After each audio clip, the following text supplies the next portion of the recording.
O Império Romano deixou como legado ao mundo ocidental, entre muitas coisas, os princípios do ordenamento jurídico praticado em dezenas de países, as raízes de línguas como o espanhol, o francês ou o italiano, e até a lógica com que operam os corpos de bombeiros que trabalham nas cidades. Mas talvez haja um elemento desse legado que não é tão conhecido: a festa do Natal. Em uma das principais celebrações do cristianismo, hoje marcada por árvores luminosas, Papai Noel, manjedouras e reuniões familiares, é difícil ver qualquer vestígio da cultura romana. Principalmente porque, por mais de 5 séculos, o Império Romano era um povo que acreditava em múltiplas divindades.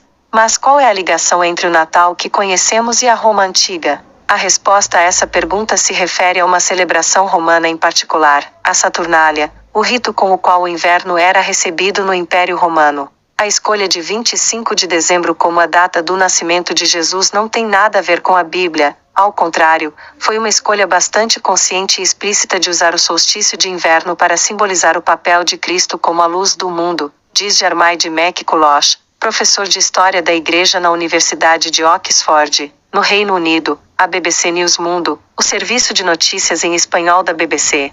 Os costumes festivos e desregrados da Saturnália na mesma época do ano naturalmente migraram para a prática cristã, uma vez que no século IV o cristianismo estava se tornando mais proeminente na sociedade romana. As novas crenças seriam mais bem aceitas se não entrassem em conflito com antigos costumes não cristãos, acrescentou. Mas quando ocorreu esse encontro entre os ritos romanos e as celebrações cristãs e como chegaram aos nossos dias?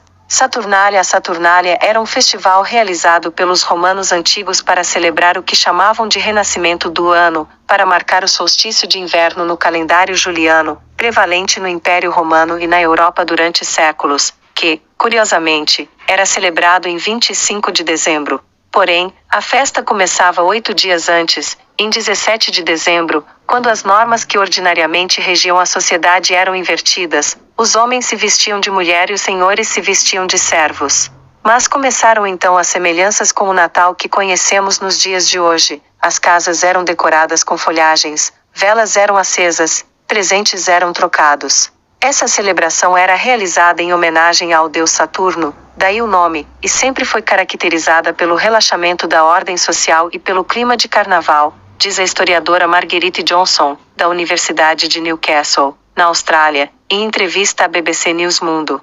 Johnson enfatiza que a celebração em homenagem a Saturno no início do inverno tinha um significado. Saturno era a principal divindade dos romanos. Ele era o deus do tempo, da agricultura e das coisas sobrenaturais. Como os dias encurtavam e de alguma forma a terra morria de forma simbólica, era necessário que o deus do tempo e da comida ficasse feliz, explica Johnson. E como parte dessa tradição de agradar a divindade e outras pessoas, os presentes foram introduzidos. Como parte das festividades, os romanos trocavam presentes, velas, chinelos de lã, chapéus e até meias. E o faziam entre famílias, enquanto os escravos desfrutavam de tempo livre. Mas a historiadora lembra que, além da festa da Saturnália, os romanos tinham outra celebração importante, a do nascimento do Sol invicto ou não conquistado, Natalis Solis Invicti, que era celebrado todo dia 25 de dezembro, segundo diversos documentos dos tempos romanos. No almanaque do século IV, o calendário de Filocalus, é mencionado uma celebração do Invictus em 25 de dezembro, que é provavelmente uma referência ao Sol Invicto, diz Johnson. E é nesse documento que se fazendo a primeira menção que 25 de dezembro é o nascimento de Jesus, acrescenta a historiadora. Dezembro. A verdade é que, no fim da era romana, o Natal já fazia parte do calendário romano. Foi um processo gradual, segundo os historiadores, que teve a ver com uma hibridização ou amálgama de tradições. Em meados do primeiro século, os cristãos já haviam chegado a Roma e começaram a moldar a sociedade do Império. À medida que o cristianismo se tornou mais arraigado no mundo romano e a antiga religião politeísta ficou para trás, os cristãos se adaptaram a esses ritos estabelecidos e os tornaram seus, observa Johnson. É muito plausível que tenham escolhido essa festa pela sua relação com o Renascimento, mas dessa vez com o renascimento de Cristo, a quem ao mesmo tempo foi confiada a missão de os redimir e conduzir à vida eterna, acrescenta. Já no século IV tudo passou a estar escrito. Entre 320 e 353, O Papa Júlio I fixou a solenidade do Natal em 25 de dezembro, talvez como estratégia para converter os romanos no ano de 449. O Papa Leão I estabeleceu a data para a comemoração do nascimento de Jesus como uma das principais festas da Igreja Católica e finalmente o imperador Justiniano em 529 a declarou feriado oficial do Império. Então, começou-se a supor que Jesus havia nascido em dezembro.